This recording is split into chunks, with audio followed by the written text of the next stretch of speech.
Verím, že najväčšie horúčavy tohto roka už pominuli. V piatok som nameral v Tieni doma 38 stupňov Celzia. Odlistením vinohradu som sa neponáhľal.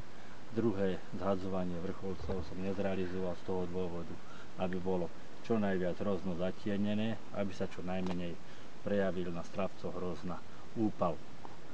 Dnes pristúpim ku kontrole cukornatosti hrozna z daného radu, ktorý mám na to vytipované z rôznych koreňov a z rôznych miest.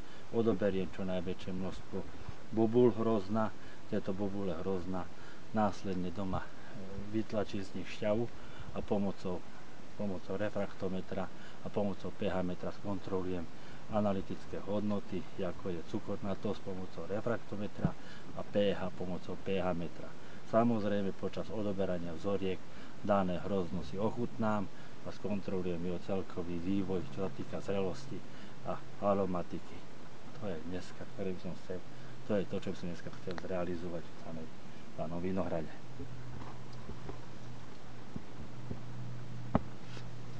Odoberám sorty vždycky zo západnej a východnej strany, pretože vinohrad je orientovaný juh-sever.